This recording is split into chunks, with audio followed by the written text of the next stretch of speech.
If science, by definition, allows for more than one opinion, otherwise you merely have the will of one man, which is the basis of cult. If it's not in frame, it doesn't exist. I'm as mad as hell, and I'm not gonna take this anymore! I'm funny how? I mean funny like I'm a clown, an illusion? Where you been?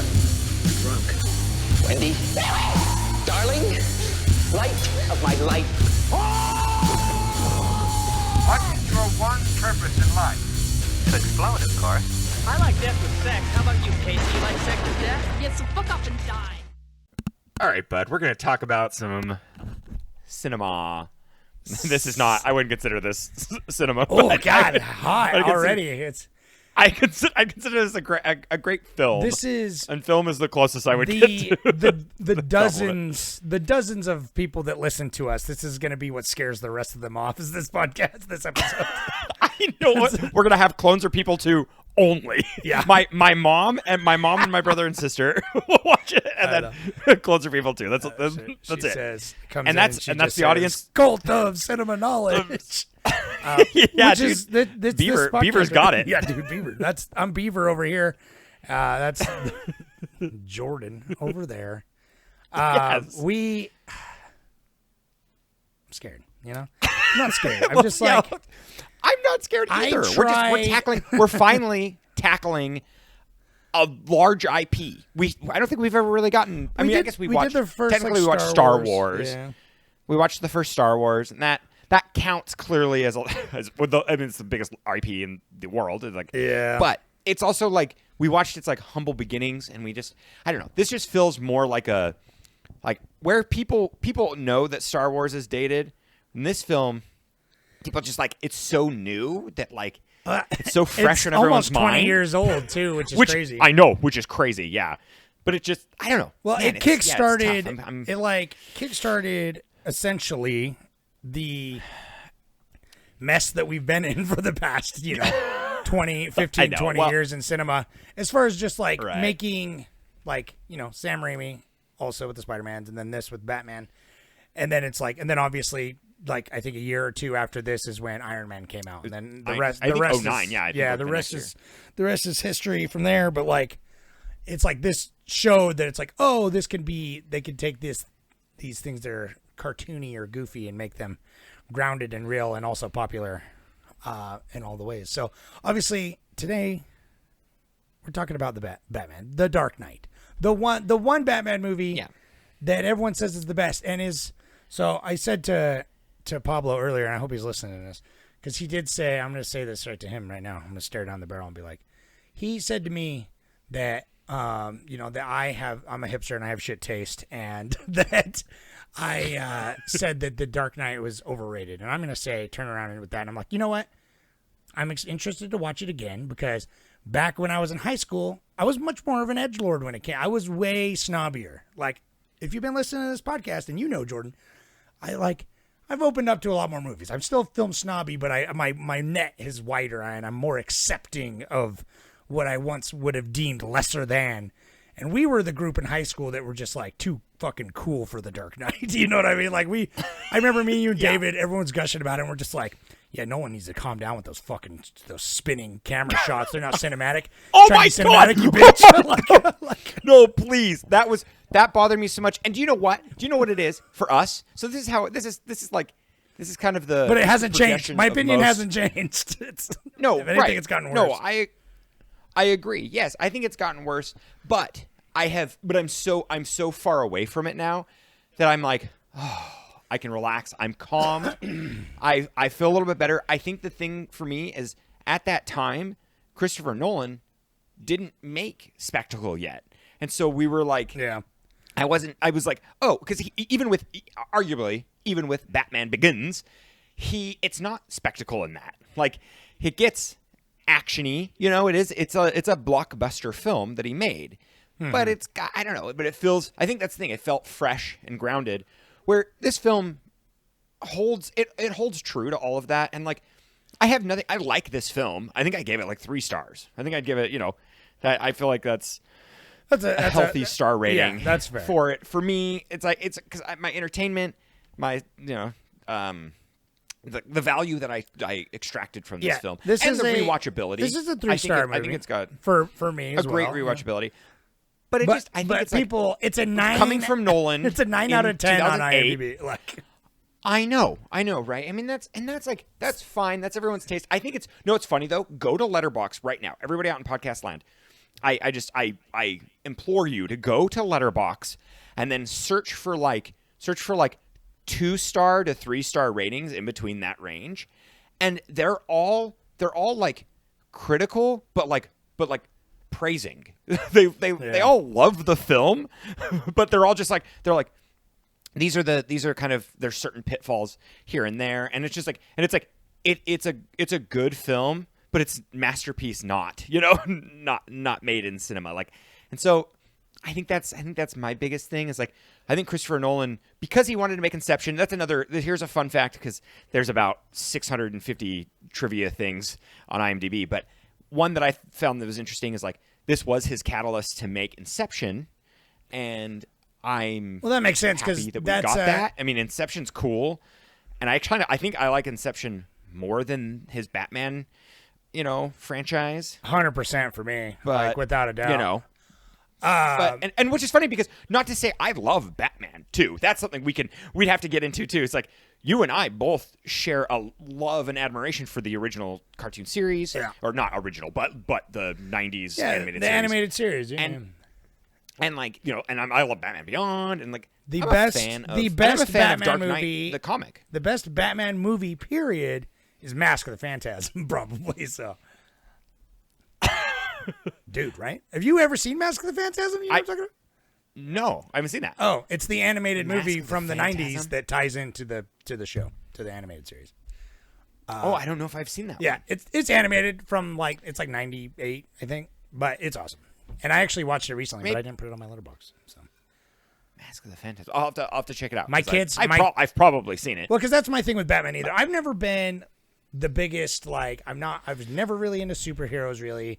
It's like I liked all the shit that was superhero adjacent in the 90s, such as like the Teenage Mutant Ninja Turtle movies and the cartoon series, and as well as the Batman cartoon series. Recently, I've been liking Batman more because I've read a handful of the comics, but I've also I played the video games recently, pretty much all 3 of them, and they're great, you know what I mean? But it's like I think my biggest problem with this movie, if you take away, we're going to talk about it a little bit, but if you take away all the hype behind this movie, because it's like a lot of my anger that roils up in me has to come from a place of like, this movie was so hyped up, 20 years ago, and we were all like, oh, I liked Christopher Nolan back when he did Memento. And then, but then even, right. But then even then it's like, it's like Inception when he was getting larger scale was very cool. And, and this is still fine, you know what I mean? But I'm like, oh, it's like, back then it was like, you sell out. But now, it's like, just to give you, I never really cared about that, but take all the hype away. And even now, like, it roils me that it's the 3rd highest rated movie of all time on IMDb. Like that fucking, for me, it's like maybe top 5 superhero movies, maybe. Yeah, maybe, right? Yeah, probably, I guess, right? Probably kind of by default, because it is solid. But like, take that all away and just look at it objectively as a movie and as a Batman movie specifically. It still gets me because the main thing I fucking can't stand is because the one thing I love about Batman, I don't give a fuck about Batman the character or Bruce Wayne the character. I care about the atmosphere of Gotham and like and obviously the villains are like infamous, like that all kind of, it's the complete package. It's especially again 90s with the fucking Batman animated series and the original Tim Burton movies. It's like Batman had like this the city was this old school film noir art deco style gothic atmosphere, and that's where the villains came from. And you take this cartoony character and settings and try to take it into this real world, and it's like something is so lost in translation as a Batman movie for me that's a huge thing for me in this movie. This movie feels absurd because it's like it's Chicago or something and not Gotham, so fuck Gotham apparently. And then because it's 100% stripped of originality. Yeah, in Gotham's like setting for sure. Exactly, and because of that, I feel like having these crazy masked characters doesn't work in the world building. Like, it feels very out of place. Like, they're trying to ground it with, like, the mob, and they're like, well, this Joker character, you know what I mean? And it's just like, for me, it just doesn't work. They're taking cartoon ideas and trying to ground them in, like, a gritty PG-13 reality. Because it's like, I know, you and can that make, right there, you can make gritty. that is, yeah, like, yeah.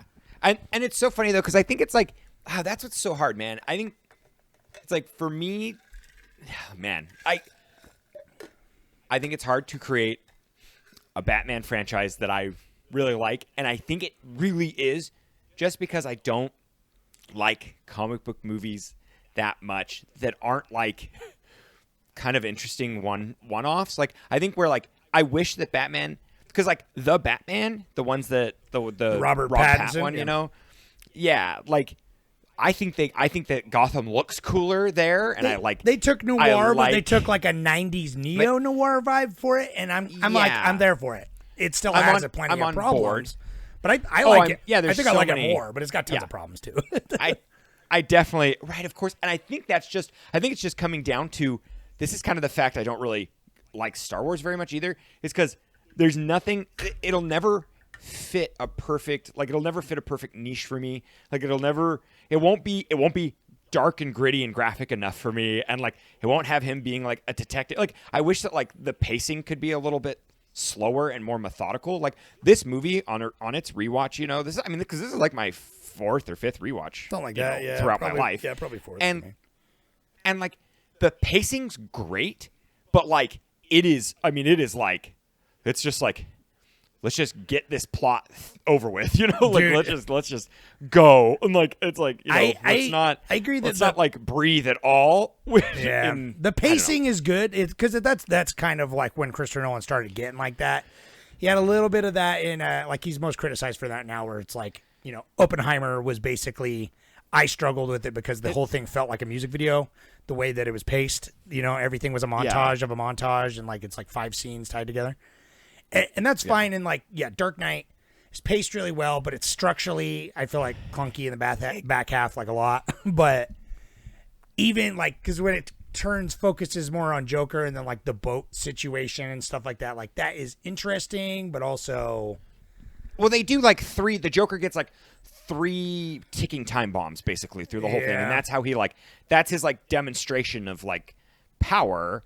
And I'm kind of just like, I don't know. I mean, that's the thing. The script is tight, and I think that it's just like the movie is a little too inflated, and so like the whole time I'm waiting for the Joker to come back. And I guess I think another thing is, on this watch, all of the musings of Joker and like his idea, you know, of like chaos and stuff. It's like, it's really cool, but like, pretty much every single quote in this movie is just a cool quote, but like I just don't feel like there's not a substance to it. oh, for sure. I know I'll get panned for that. No, you're right. People Dude, like, everyone have already, why so serious? It all seems so shoehorned It in. It's like, well, it's kind of weird. It's like what I was saying, you know. dude. And if people, everyone else has already tuned out once we said we didn't like The Dark Knight. But if you're still here, thanks. But like, it's what I'm saying, because the whole time I was watching this about the script and everything you're saying, including Joker's like kind of ham-fisted writing, I was imagining it, because I was like, you know what? It's not this movie's. It's not the popularity, and the movie itself is pretty good. But my biggest complaint again is like the production design and atmosphere and that kind of thing. And so this whole movie, I was like, okay, Yeah. let me try and separate that. The script itself, I was imagining it as, you know, a Rocksteady video game, like the video games, or the animated series. Like, I was imagining it in more of a classical Batman setting, and it works so good in a classic Batman setting. If you have Joker being fucking like, you know, being like, reading those lines is fucking, I forgot, I don't know, Mark Hamill or whatever, right? Is Oh, it is. Yeah, right. It's funny. Star Wars tie-in. Yeah. Yeah, Luke Skywalker. having him like, and don't get me wrong, we'll get to Heath Ledger, but like, it's like having him reading those lines and having everyone be like this, like even the boat scenes, like they're all super gritty and real, but like imagining them as those 90s cartoons drawings fits the vibe of the script. Like, you know what I mean? Like, these lines where he's like, why so serious? And like doing all those things. He's like, do I look like the kind of guy with a plan and all this? Like all those like meme lines, are solid, but it's just like the movie is walking this tightrope of trying to be grounded and trying to be realistic and gritty, even way more so than like if he would even just stayed with the same level as he did in Batman Begins, because Batman Begins had a little bit more like Gotham kind of dark, weird. Like Scarecrow was definitely a little bit more cartoon villainy, I think it's hilarious because Scarecrow in Batman Begins, he creates the laughing gas shit that Joker always does. That Joker, like, I swear, isn't that Tim Burton? Is he like doing a mashup? I swear to God, Tim Burton's, doesn't he create like a laugh? He has the laughing gas that like makes the people go mad. I think that's just throughout. That's just like a Joker. That's like canon for Joker's, one of his like tricks that he does, that's one of his like dastardly deeds is he creates like a laughing gas that he does. He always uses other people's stuff because that's like the plot. Because again, I just most recently played the Batman video games, and it's like Arkham Asylum. It's like he takes the Bane juice and like makes like crazy Joker minions, and then in the third the Arkham City or not Arkham Knight, the third one, but it's like he takes Scarecrow's juice and like is like terrorizing the city with that. You know what I mean? Right. It's like that's his vibe. He's a chemical warfare villain, kind of. He really, he really is. Yeah, he like, but that's one thing that I really liked in Batman Begins is like creating that like. It's funny because it felt like more mass hysteria on all of Gotham City, like, and where in this movie it was like there were so many things happening that I was like, some dude in a bar 2 streets down has no fucking clue what's happening in the city right now. Like, it's so weird. Like, watching it again, I'm like, even having that parade for the kill, like the cop, I'm like, this is so weird that like, or for, whatever, when they fake his death. Yeah. But it's like, even that, I'm like, this seriously, like 10 blocks down, people are just going to work. Nothing is it's such a weird, I felt so weird. Like, it felt so isolated, which I guess is kind of like, I wish they leaned into that a little bit more, maybe. Yeah, where it's it really was it's like between Joker and focused, Batman. but also trying to make it like, oh, the Joker is trying to like rain terror on the city. He's like sending in these tapes of him like killing people, like Batman imitators to the fucking news and stuff. But you really only get that quote unquote hysteria kind of through Harvey Dent and Gordon, right? Right. And even then, it's just like sort of because it's like more personal story for them, so you don't really get the, Gordon's trying to be like, oh, my guys are crooked and why and the mob, and it's like, I don't know. It's like they used very much the mob to try and ground everything because they're like, oh, that's real. What's not real is fucking, biochemical terrorists that wear burlap sacks on their heads. That's not real, so we can't really lean into that. And it just, that bugged me, you know what I mean? Because it's like, even though the jewel in the crown of this movie is Heath Ledger and his Joker, so he pulls it off 100%. Only because he's like so bonkers and insane that he stands out so much against the backdrop of everything else. But it's just like, when you look at Batman as a whole, it's like you got so many other crazy villains that like in this, like Harvey Dent is so, like Harvey Dent is utilized, but him as a two-faced villain, it's such a bummer that he died. That was like, so he's rushed. So underutilized. I swear it's like, this is a 3-hour movie and he turns into Joker or he turns into Two-Face the last like 35 minutes of this movie. It's the wildest thing. Like, when he becomes Two-Face, he's kind of gone from the movie for a little while. Yeah. And I'm just like, it's so bizarre because I don't know. It's so funny this is a comic book movie. There's like, your suspension of disbelief should be like heightened, through the roof. Like Bruce Wayne is a human being, and they like, he has his like his suit and everything that helps protect him. But like, they talk about how like, you can't do this for very much longer. Your body's getting destroyed. Like the man underneath can't survive. But then it's like when Harvey Dent's, he has exposed ligaments and bone in his face, and they're like, they come in with like that dumbass line where he's like, Harvey, you're not taking your medicine. Like, and he's like, I don't deserve medicine. Like, it just like, I don't know. I was like, God, it's kind of, I don't know. It's kind of silly, but it's fine. He had a cool look. One thing though that's negative for Christopher Nolan, in my opinion, is that he's like, I don't want to do prosthetic work because it won't like look good. God, he But should I'm like, have, dude. He fucking should I'm like, have. bro, do you understand how graphics work? How I know, do you understand it's how, like CG it works. still Like it looks- ages so poorly. Well, it looks pretty good, but it's still so Yeah. obvious. And the fact that if Yeah. they would have just done some good ass makeup, I think that would have went way farther. Anyway, because even like, Well, I'm just like, even I'm the like, Tommy his Lee Joker's- Jones he- Two-Face from the fucking Joel Schumacher yeah. one, like I like more, but obviously cool. it's goofier. Totally. But it's like, Sure. yeah, I don't know. Right. It's like you see it more. It fits in the character. I don't know. Like I I think mean, Aaron Heath Eckhart's super Ledger had underrated. prosthetics. He had Yeah, prosthetics. yeah, in this film. exactly. You know what I mean? They looked great. I wasn't going like, no, those scars aren't real. Because even if you get the Glasgow smile, that thing, it doesn't heal like that. It doesn't, it's like, it doesn't look Right, it's like an artistic choice It's and- inspired by, And that's right, why right. Joker that's why Joker works, right? It's because he feels I know. I mean, yeah. from a different movie, kind of to me. Like he feels I'm so mad. He does. No, he does. He's really. taken 'Cause from a even- better movie and putting in this movie, and that's Yes. why he's the best part of this movie. Right. For reals. Like yeah, I mean, I do. I mean, oh gosh, there's just so many things about it. Like I'm so conflicted because it's like, I do. Like I was like that's the thing. Batman, I was and entertained. I wish that it. I know what it enjoyed is, though? myself. It's this. but- We've talked about Dune before, and Yeah. Dune, the original '84 Dune, and then the whatever 2021 or 2020, whatever that Dune or 19 or whatever the hell. But those two Dunes, if they were put together, it would be like. Don't get me wrong, both Dunes are great. The new Dune is like phenomenal. Well, I love it. I would if I had to choose, I'd probably take New Dune, over them. But the fact that we have both is beautiful. So yeah, anyway, for sure, I agree. if they could be mashed up, that'd be amazing. That's why we're Like, on the same just page. Like, I love the style of that. Yeah. And so that's how this is. It's like 1989's, Tim Burton's Batman.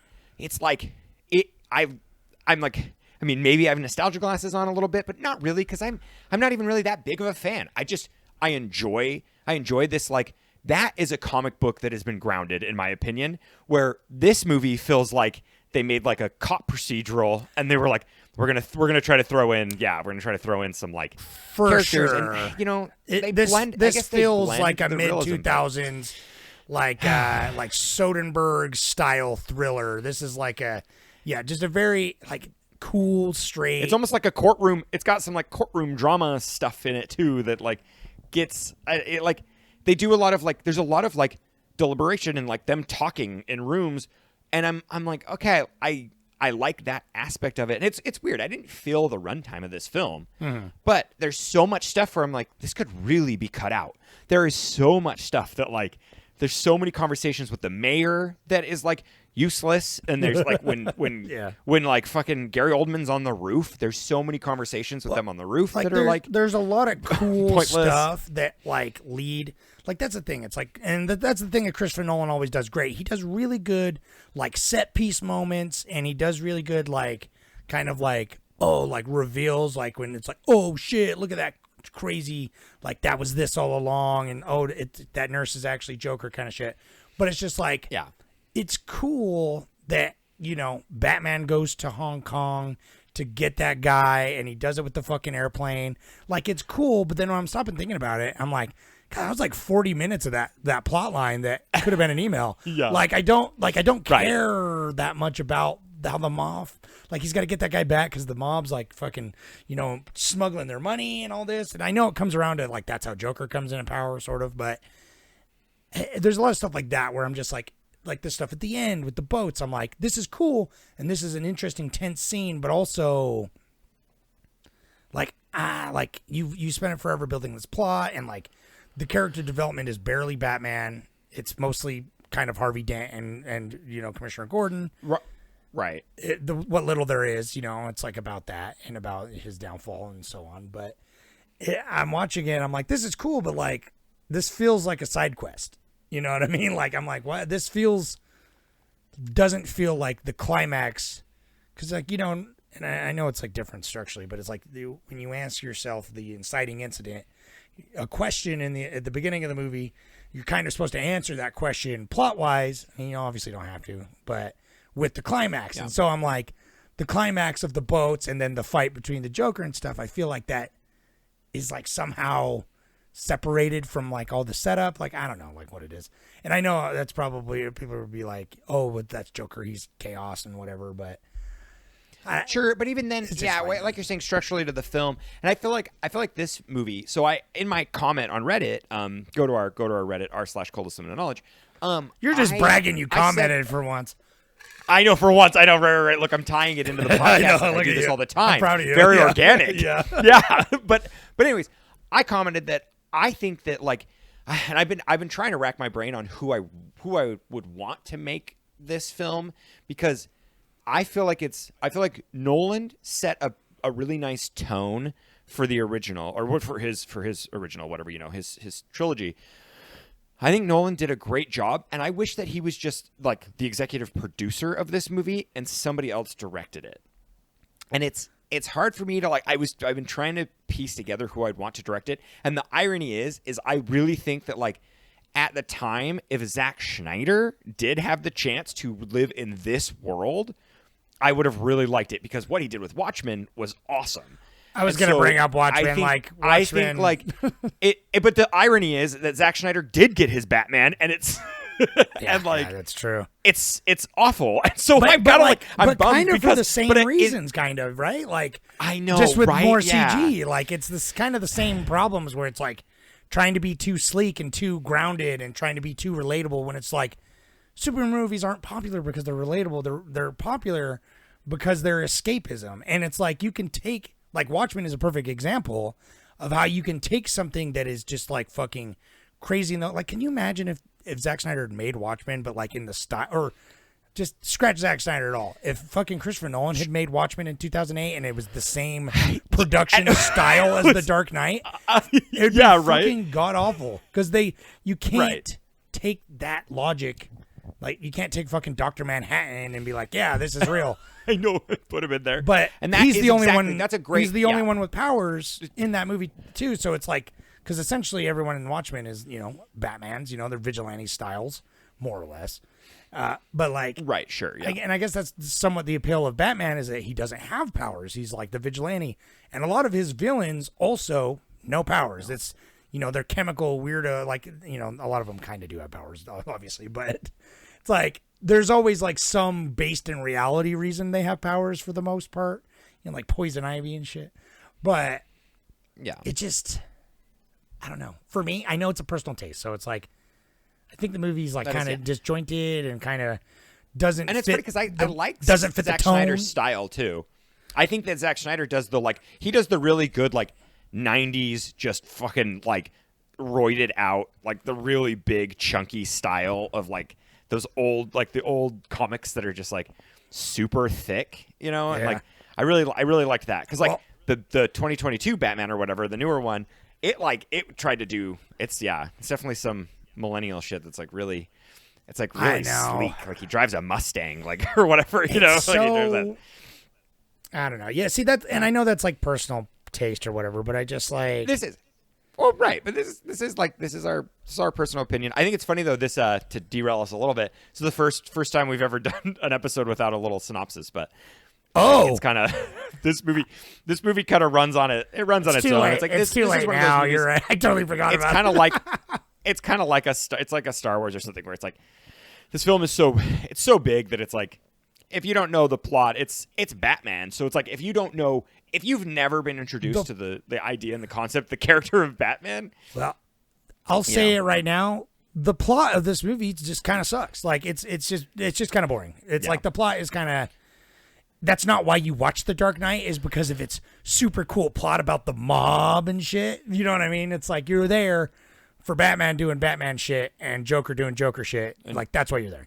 Right. And that's cool. Yeah. You know what I mean? But like, if you want Batman doing Batman shit and you want Joker doing Joker shit, that it's just, I feel like there are just so much better versions of that out there, unfortunately. And they all pretty much live in animated formats, and it's kind of like, which is a little alienating, I mean, not that many people watch it, and it doesn't get the budget that this film did, obviously. It's like, me, I'm not like the biggest Christopher Nolan fanboy, but I do quite enjoy him. I think he's extremely talented, and he's got some totally great movies.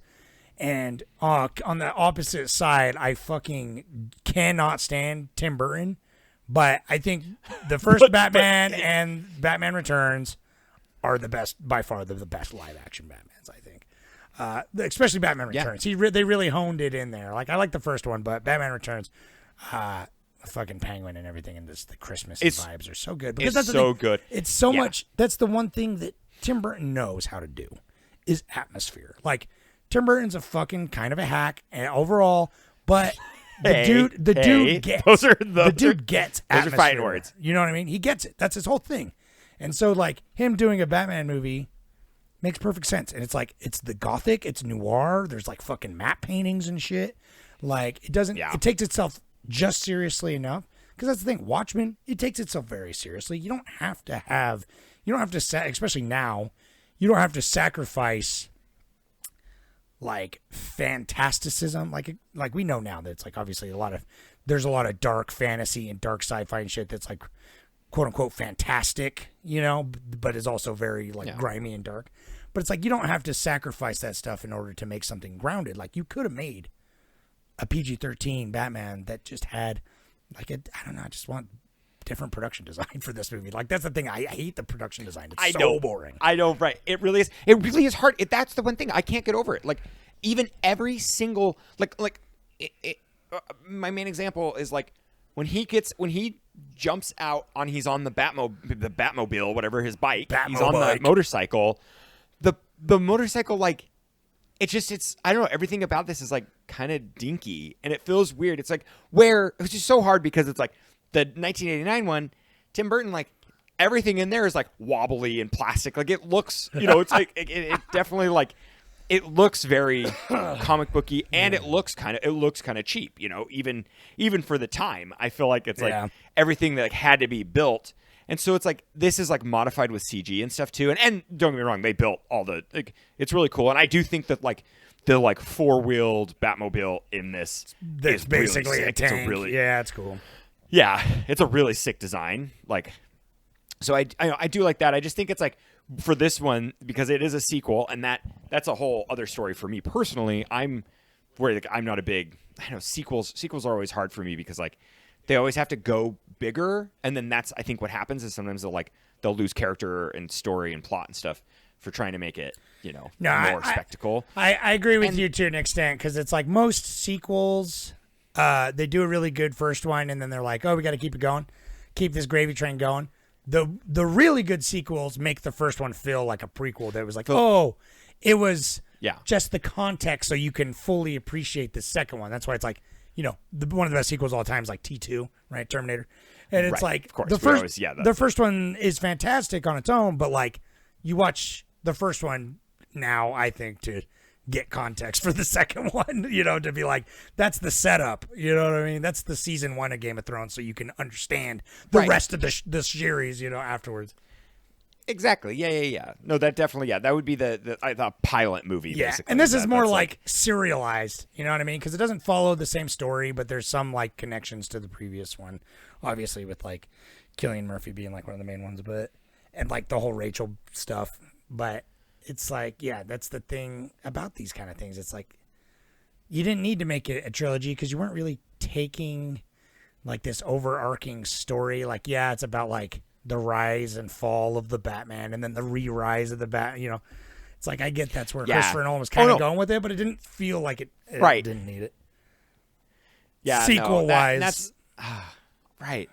And I think that's what's hard too is like, I mean, I don't know, man. Yeah, I guess it's like, this is what sucks, dude. Comic book nerds and like even myself included, I don't call myself a comic book nerd, but like, I'm like, we really can't be pleased. Like, cause I think my favorite comic book movie and you know, that kind of like in that realm once again is animated. So I'm like, maybe there's a slight bias on my opinion, but, I think that like Spider-Man, you know, the Spider-Verse is like, those are like incredible. The only films that I'm like, oh my God, it's cool because we're getting like it's an origin movie, which I know has to happen. And it kind of bums me out because I like really wish that they would like. That's what I liked about the newest Batman is it wasn't like a strict origin film, and so that was cool. Thank God.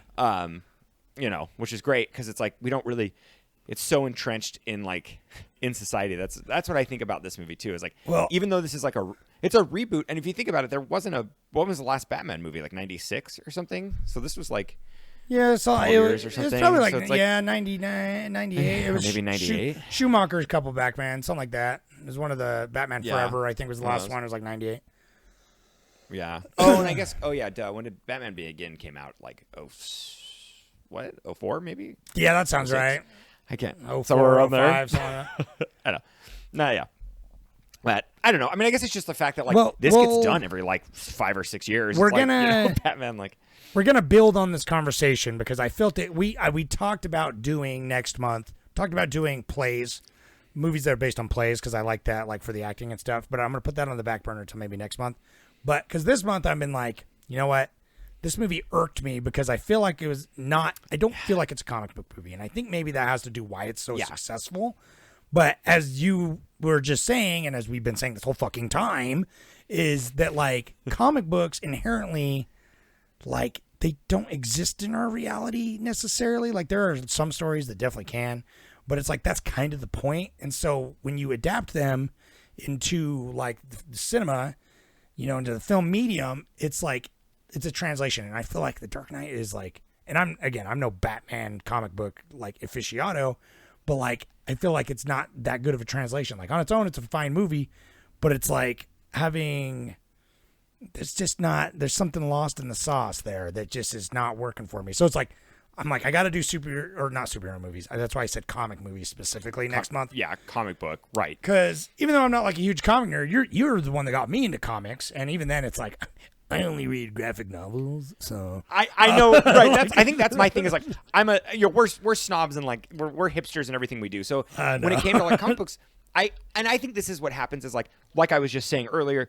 The saturation for me is that's like one of my biggest like it that alienates me from getting into the comic series because I'm always like with everything that has like everything that's been that's like 70 years old and it's like super saturated. I'm like, where do I start? How do I get into this? And so like dude, one shots and graphic novels. me. That's me all the way. I can't. Right. That's why why The Last Man is one of the best of all time is because there's fucking 6 trades and then it's done. You know what I mean? Like, and it's done. It's a mini. Dude. It's a mini And Saga, series. dude. Saga's almost done too, man.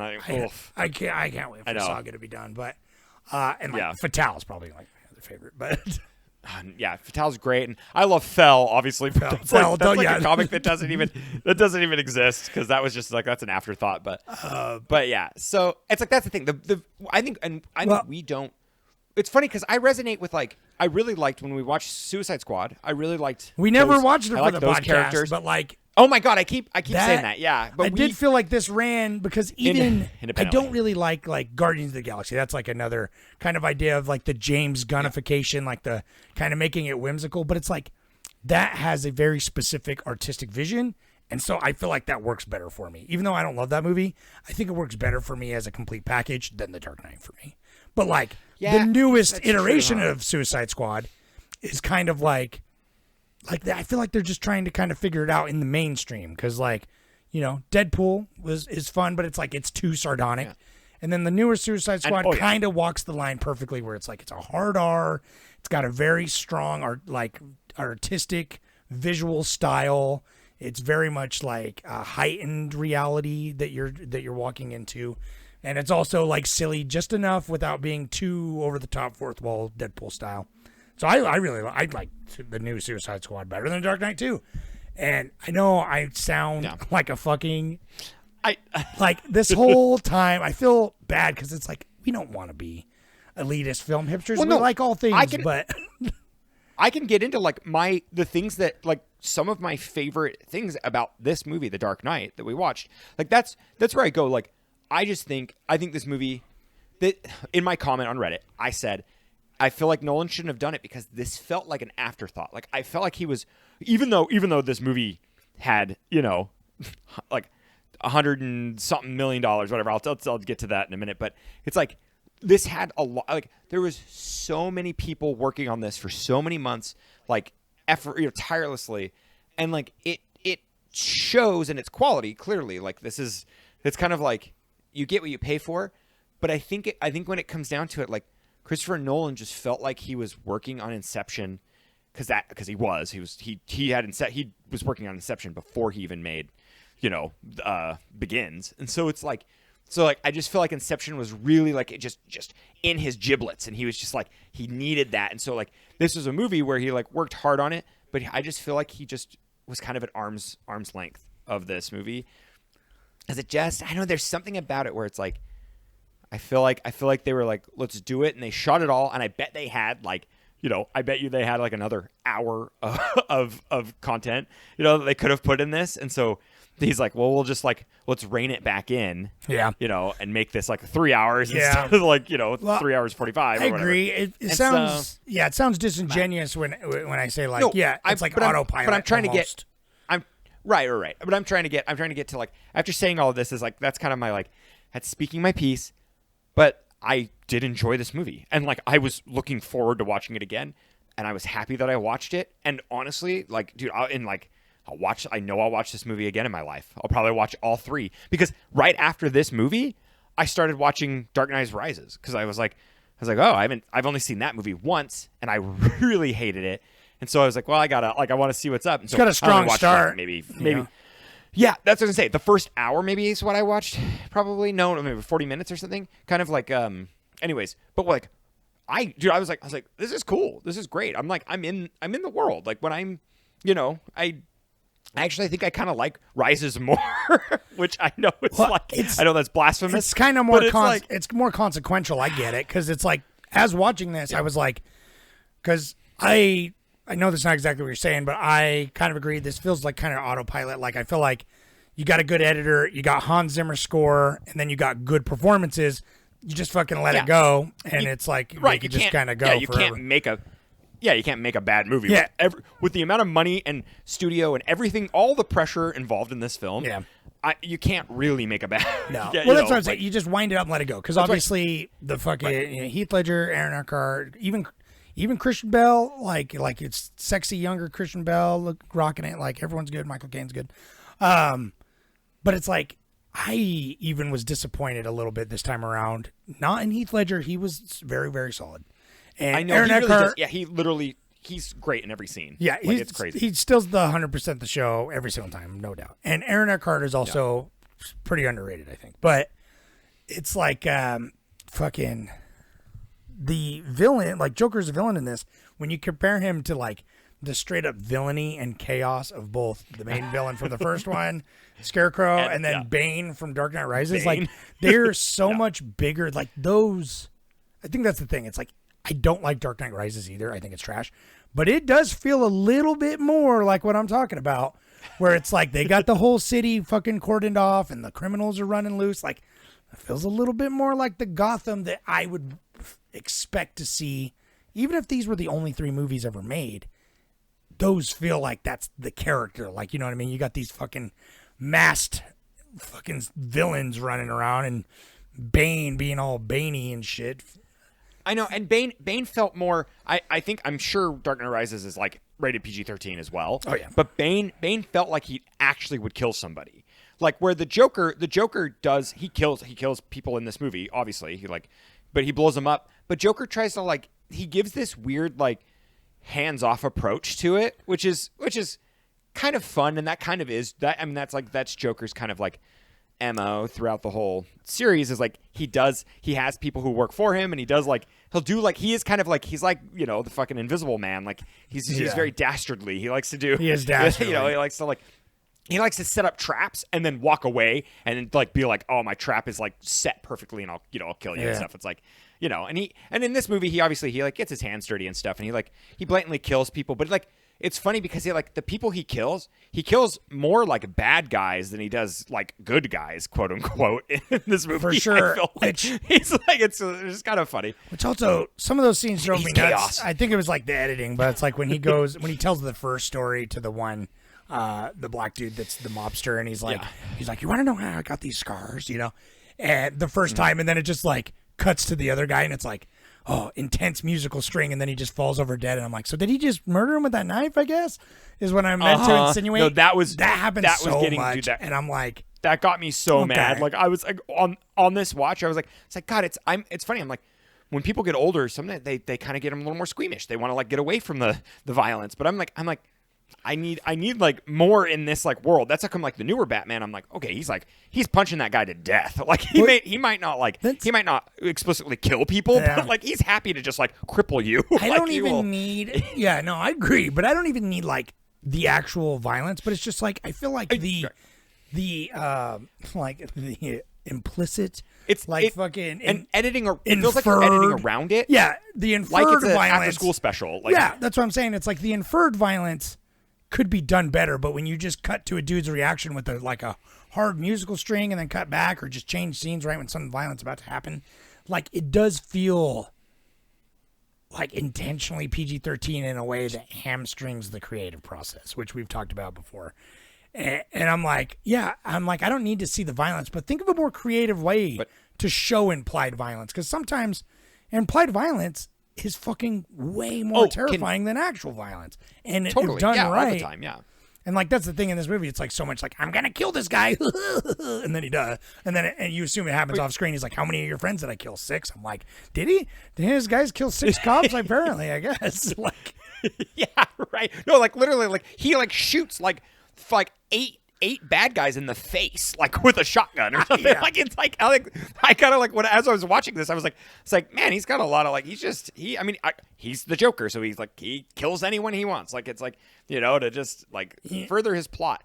But I don't know. You know what made me feel a little bit better about being such a fucking hipster snob piece of shit is my wife.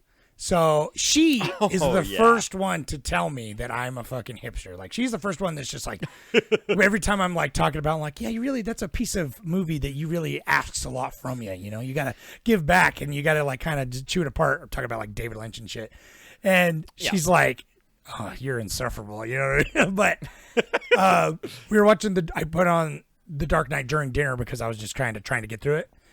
And we were watching it, and it was the scene when they're doing the chase right before the truck flips over, and one of the cops, the guy in the armored truck's like, he keeps being like, "Zoinks! That's the fucking crazy bad guys out there's," basically. But like literally at one point he goes, "Whoa! Is that a bazooka?" And my wife goes, "That's unfortunate," and like starts eating her food, and she's like, "Yeah, I hate movies like this." I'm like what? She's like, big action movies. I'm like, you know what? This movie doesn't even have like that much action. But you're right. That is a cartoon character line. He basically is like, "Zoinks, a bazooka," and no, this movie did a lot of that. Reactions. Oh my god! Oh crap! I should have.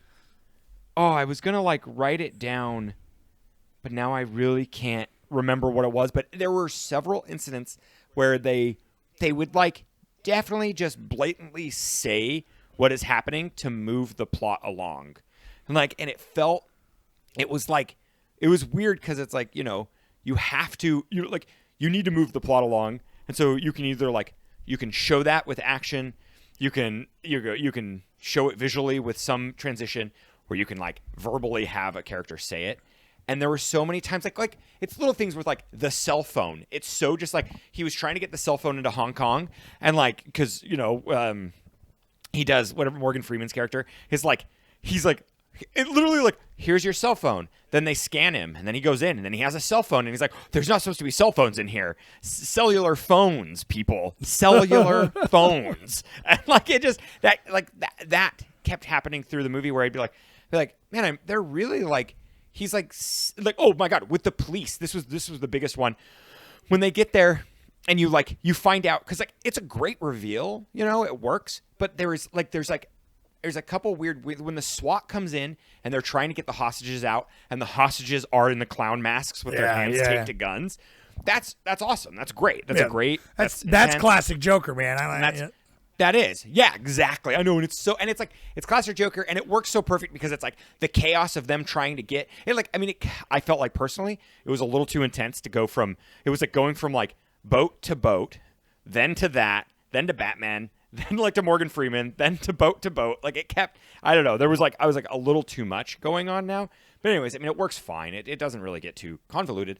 But that was something where this it was such a weird weird revelation for everybody, where one person was just oh, the Batman was the hostages are the bad guys, whatever. Don't shoot the clowns, that kind of thing. Where like then like every single person in the movie knew about it after like one person found out. It was just like it didn't feel organic for everyone to kind of find out in the movie. It was just like the movie was like, hey, this is how it is now, and now we don't have to like do anything else with it.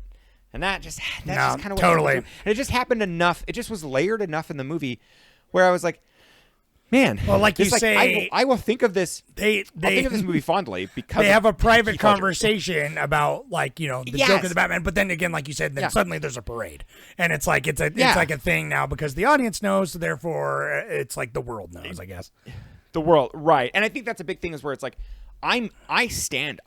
Even when the hospital is getting Really? evacuated, all of this stuff. I know, yeah, my dog. But I still stand where though it feels so weird how like even like the boats are full of people, but it's like it's not like it's weird because even when it's televised, quote unquote, when he makes the videos, and he's threatening Gotham, it like doesn't it feel it like maybe shows like 2 or 3 bars where people are watching TV, but it doesn't have this like large like it doesn't feel like the Truman Show where like the entire city is in on it, like it's such a weird it was weird to me. It's got a weird felt scope. like that was one thing I that kind bothered of me agree. is the scope was odd. Yeah. That's why I think the But- scope kind of works better in the previous one and Rises, kind of. You know what I mean? Like even though they have their own flaws Right. as well, that it's just like I feel like it does handle that a little bit better.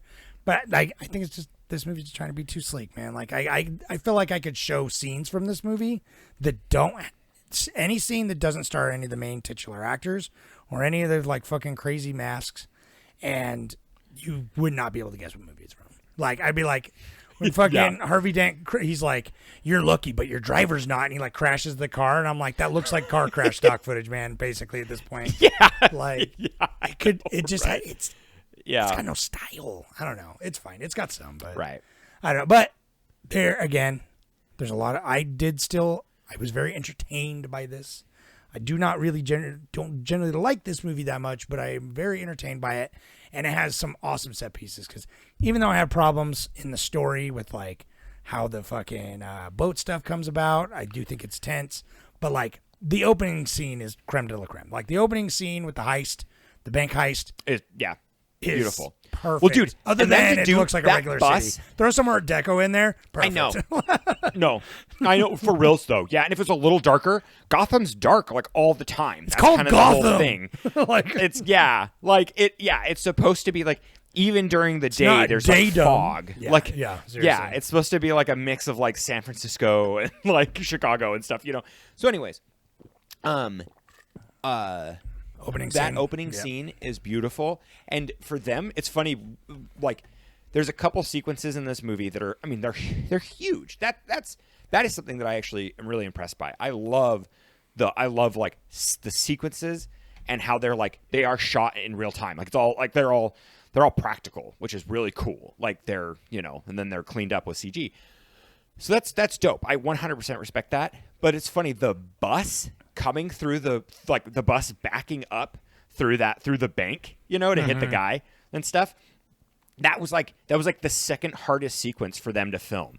Like getting that bus. What they did is they cut it in half and they took half the bus and they put it in between a false wall, and then that's where they put all the debris in with the air cannon and everything, to blow all the debris back and stuff, because it's like to get through that wall was like really hard. And I love that. I would love to see like a behind the scenes of how they shot it, because it's just like I was reading about it and I'm like, oh man, that's cool. That like that was one of the hardest scenes. And then another fact that I love that this movie was shot on IMAX, which is really cool, and it's kind of one of the first. Yeah. not the first, but Well, I mean, but Christopher it's Nolan's definitely- that's like kind of one of his gimmicks And now, a little bit, Right. Yeah, it's there at the time to set the groundwork here, to set the mood.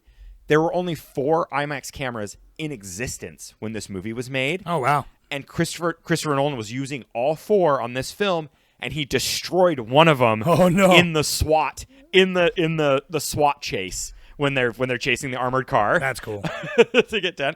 And so he destroyed like one of four. It's like, oh, that's cool. That's always a cool piece. That's of the thing. It's like even history. though I think that there are creative choices about this I didn't like overall. It's like there's obviously no denying the quality and like the bar that Christopher Nolan sets for his productions. Yes. You know what I mean? There's Yes, no yeah. denying that like this movie Always. is like everyone that worked on it is very extremely technically well made. And it's like, even though I got my problems with the script is very solid. Like this is a good movie. You know, it's a good movie. Yeah, I know. But I spent, it's funny. I spent the last we'll dog 45 on it for minutes 50 shitting minutes. on it. Yeah. Yeah. But I think that's kind of it. It can, most of its it can personal stand taste. up. And it can stand up to scrutiny because this movie is. You don't need to to But hear us. You know, if you like this movie, you like this movie, and I think that's great. I think this is a great movie to like. So I think, but that's the thing. It's like most of my qualms are like overhyped, bad fucking, like weird art direction choices, weird fucking things like that. Though, if you take all those problems out of it, then it's pretty good. But then it's just like, then what do you have? I don't know. Like that's kind of where I'm at with it. Right, it's like, right. I don't think that they invalidate the movie, like invalidate my opinion of the movie either, though, because it's like, yeah. I don't know. That's fine. I'll probably never watch that again. And that's even though my daughter that's where, loves Batman, so we've been actually she watched most of this with me. Yeah. And then we've been watching the animated series again, and See, and that is sick, dude. Get her on that because that is yeah, we'll probably watch some of the older ones because it's like, but that's the thing. It's like Batman. I don't have such an affinity for Batman, but like so many other things, I haven't found my perfect Batman. You know, I need a perfect. I have Batman. mine, but Well- it's like I'm a Batman Beyond. I would do anything in Batman Beyond, God's so- green earth to get a good Batman Beyond adaptation. Like Yeah. that would be really sick. And so it's like, I love I've read some Batman Beyond comic and then some, and I've seen the whole series because it's like that animated series is so fucking dope. Yeah. It's like I'm a big fan. I'm a big fan of like Legacy too. I love the concept of Joker. All of Joker's like his mythos and then like what he is in Batman Beyond is perfect. That's what he wants to be in this movie, Dark Knight Rises, because it's like he's a symbol. He's dead. He doesn't exist anymore. But he's still the catalyst for all the chaos that happens in Gotham. I think we'll like, watch I Batman love it. Beyond next because, like, I haven't watched it since it came out when I was obviously like 10 or whatever. It's but I loved so it. sick, and like Bruce Wayne's so cool in it, dude. Yeah. I love him. He's just old, but he can still kick some butt. Yeah, See, that's fun. That's what's funny. It's like I'm not against. That's what's hard. It's like I'm not against. Like I'm a dude. I like a little brutin' and a little fighting and a little scrapping, and I don't mind a cape, It's like, watch God, what was that? Oh my gosh, now Invincible, watch that.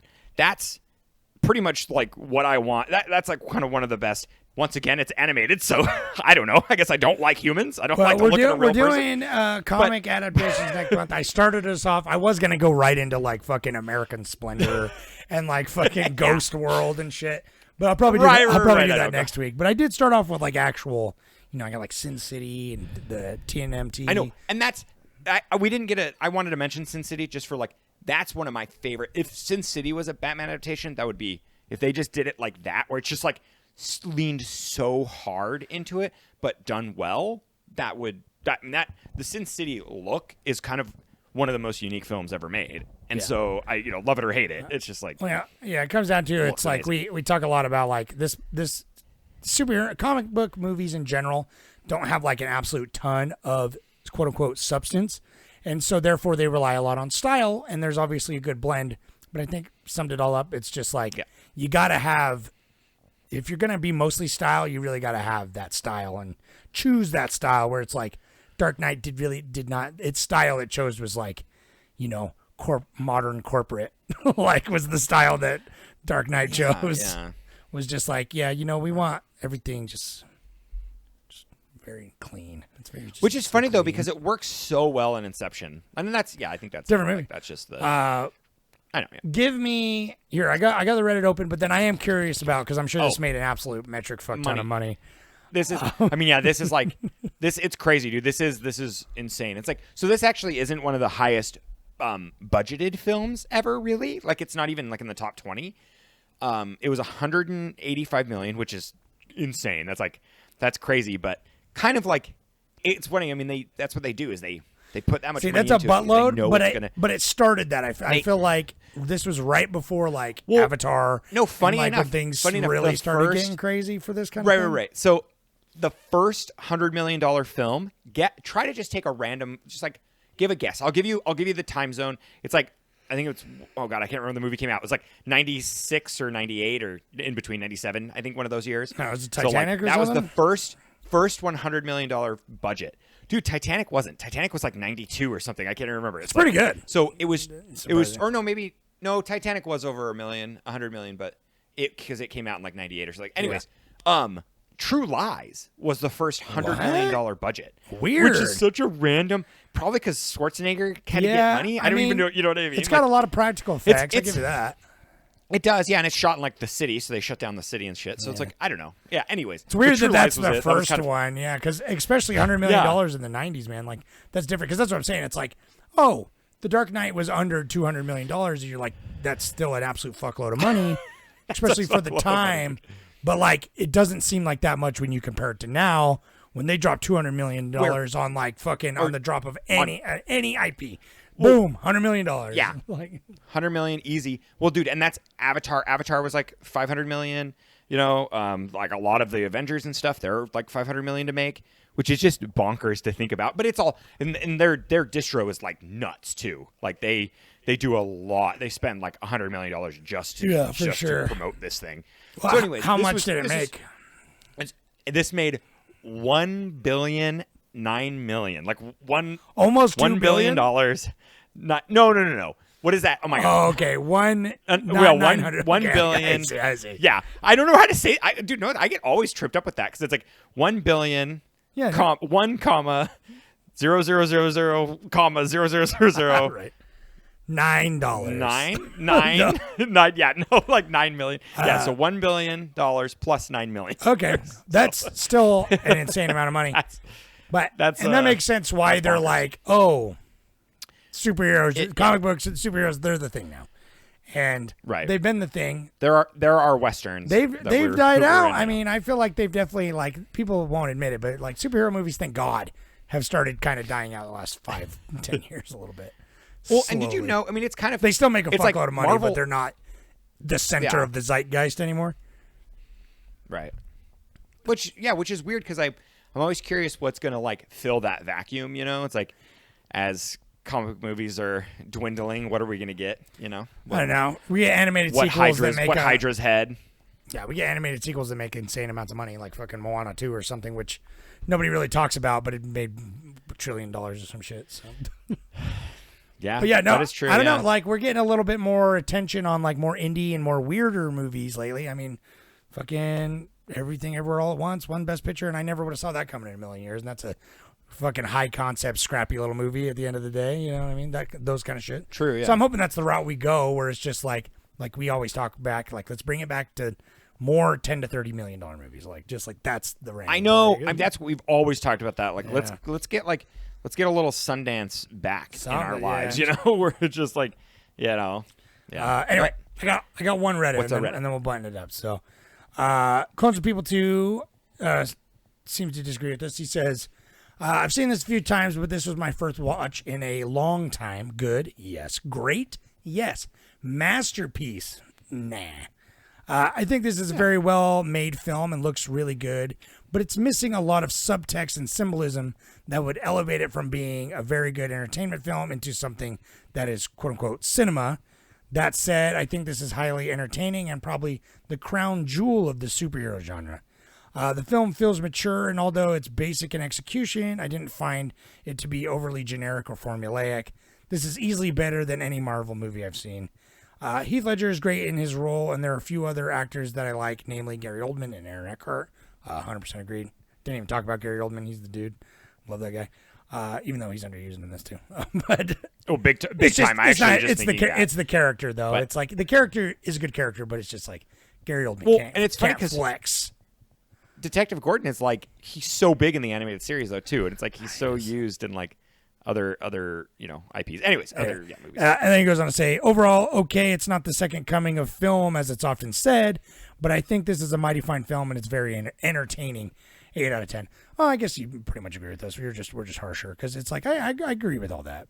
You know what I mean? It's Me like, too. Yeah, I think that's the thing though about this movie. Even if you gave this movie a 10 out of 10, I'm like, yeah, I get you. I get you. Like I understand. Like this, I think you Closer People 2. Thank you so much. You nailed it though. Yeah. This isn't cinema. Like this isn't like, and not even say masterpiece because that's like there are so many movies that we watch that are like that I would consider cinema, but they're not masterpieces, and it's just like, I mean, Lost Highway is kind of one we just watched recently, and the movie's not cinema, but I would consider it closer to cinema than this, I would, because I'm thinking, like, he says it's, I would just, yeah. He says it's probably the crown jewel of superhero movies. And I want to contest that, but then I'm looking at the other superhero movies and I'm like, so, I mean, I like Watchmen more, but it obviously has got its things too. I think maybe the newer Spider-Mans, but like the Sam Raimi Spider-Mans, the first two anyway, like, I don't know. I obviously that's just not a genre. Oh, you know what I like. The crown jewel is for superhero movies? 100%. It's The Incredibles. Oh, but it's animated. So no, I'm like, we can't compare animated anymore because we can't. animated has the ability to do what live action can't, and I think that's what resonates with these movies though, is because people feel more connected to it because it's grounded. Like your wife, she doesn't like anime, and so like she doesn't like any kind of animation, and it's because she can't relate to it. She's like, a fucking hater. Hope you're listening, you little bitch. I know. I'm just kidding. I love you. I don't know. Oh yeah, right. That's a little harsh, bud. You gotta. No, that's a term of endearment in our house, and also she never listens to this, so fuck it. That's true. Yeah, we can say whatever we want. Mary, you're a sneak butt. Oh no, hey, that's my wife. Yeah, but no, yeah. So I understand. It's like I think yeah. If we're looking at animation, like Incredibles rocks. But I honestly like on the hipster world. I think that Scott Pilgrim does kind of what like a comic book movie like feels like it should. You're gonna get it blends that so well. All right, let's butt it up because you're gonna get probably 4 more episodes of us talking about comic book movies. So I know, yeah, and which I'm looking forward to because we'll dig into it. Maybe we'll even dip our toe into Marvel. Maybe I feel like one week I might have to do Marvel movies, but then just to get them out of the way. You know what I mean? Yeah, and I said no Marvel movie after like 95. They all have to be like from 70 to 95. Right. We're like, all right, guys, get hyped for Marvel movies, and we're doing like fucking Wonder Woman from like whatever the. We're doing Wonder Woman's DC. Old Hulks. I don't even know Marvel. I don't even know. Yeah, right. All right, well that's enough of that. Sure. Yeah. Right. Thank you. We don't know what we're talking about. Thank you for listening. Sorry if we shit on your favorite superhero movie. Come to the Reddit and tell us why we're wrong. Come vote on what movies to watch next. Come check out our things. If you're on our YouTube, hello, we appreciate you. Please write a review. It could be scathing. I don't even mind. I just want you to write something down in the comments, people. It's probably going to be about just our physical appearance or something. That's how they always turn out. It's just like this fucking four-eyed fat piece of shit. Like, yeah. Well, no. Oh, baby, you're not. You're looking svelte, dude. You're looking great. I thought you were going to say I wasn't four-eyed. That's what I was really feeling. Yeah. Oh, really? I mean, four-eyed is not even a term. You literally have 2 eyes. So if they can't see that, then maybe they need corrective lenses because they got. All right. Eyes. Well, that's we love you. Now we're gonna get come to Patreon. We need money. Yeah. Thank you. So long now. Bye bye. Okay. Bye.